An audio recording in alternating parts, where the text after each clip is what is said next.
এগৰাকী প্ৰাক্তন প্ৰধানমন্ত্ৰীৰ বাসগৃহত চলিল বুলডোজাৰ।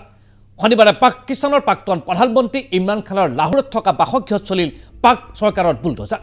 শনিবাৰে আদালতত হাজিৰ হ'বৰ বাবে লাহোৰৰ পৰা ইছলামাবাদলৈ যাত্ৰা কৰিছিল প্ৰাক্তন প্ৰধানমন্ত্ৰীগৰাকী। ইমৰান খানে লাহোৰৰ বাসগৃহ এৰাৰ পাছতেই বুলডোজাৰসহ উপস্থিত হ'ল আৰক্ষীৰ বৃহৎ বাহিনী। ইমৰানৰ বাসগৃহৰ মূল গেট বুলডোজাৰে খহাই পেলাইছিল প্ৰশাসনৰ লোকে। আৰু সেই সময়ত ইমৰানৰ বাসগৃহৰ চৌদিশে উপস্থিত থকা সমৰ্থকসকল হতাহতিত লিপ্ত হৈছিল আৰক্ষীৰ সৈতে। চলিছিল আৰক্ষীৰ লাঠিচালনা, য'ত আহত হৈছিল বহু সংখ্যক ইমৰান সমৰ্থক। প্ৰায় আঢ়ৈ ঘণ্টা জুৰি ইমৰানৰ বাসগৃহত অভিযান চলাই উভতি আহিছিল আৰক্ষী দলটো। শনিবাৰে ৰাজভৱনৰ পৰা মূল্যৱান উপহাৰ বিক্ৰীৰ গোচৰৰ শুনানিৰ বাবে ইছলামাবাদত উপস্থিত হয় ইমৰান খান। কিন্তু ইছলামাবাদলৈ যাত্ৰা কৰাৰ সময় যাত্ৰাপথতে দুৰ্ঘটনাগ্ৰস্ত হৈছিল ইমৰান খানৰ কনভয়। এই ঘটনাত 3খন গাড়ীত দুৰ্ঘটনাগ্ৰস্ত হোৱাৰ ফলত আহত হৈছিল বহুকেইজন ব্যক্তি। ইছলামাবাদলৈ যোৱাৰ পূৰ্বে এক সাক্ষাৎকাৰত নিজৰ গ্ৰেপ্তাৰ সন্দৰ্ভত আশংকা ব্যক্ত কৰিছিল ইমৰান খানে, যাৰ বাবে নিজৰ ৰাজনৈতিক দল পাকিস্তান তেহৰিক-ই-ইনছাফক পৰিচালনাৰ বাবে ইতিমধ্যে এক কমিটিও গঠন কৰি দিছে নেতাগৰাকীয়ে। ইফালে ইমৰান খানৰ গ্ৰেপ্তাৰৰ প্ৰসংগত পাক চৰকাৰৰ এক ৰাজনৈতিক নাটকৰূপে বিবেচিত হৈছে।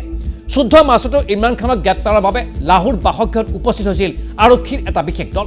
কিন্তু 22 ঘণ্টা অপেক্ষাৰ পাছত ইমৰান খানক গ্ৰেপ্তাৰ নকৰাকৈ উভতি আহিছিল আৰক্ষী দলটো।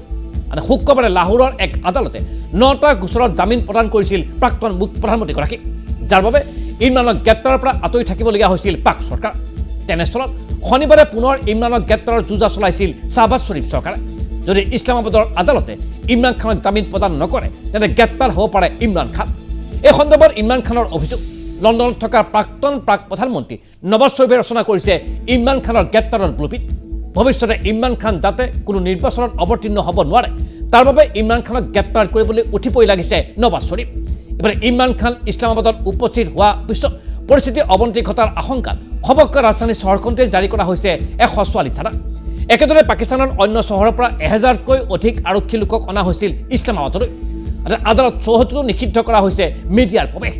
এনে পৰিস্থিতিত প্ৰায় 80টাকৈ গোচৰৰ সন্মুখীন হোৱা প্ৰাক্তন প্ৰধানমন্ত্ৰী ইমৰান খানে গ্ৰেপ্তাৰৰ পৰা হাত সাৰিবলৈ সক্ষম হ'বনে, সেয়া এই মুহূৰ্তত হৈ পৰিছে পাকিস্তানবাসীৰ বাবে এটা লাখটকীয়া প্ৰশ্ন।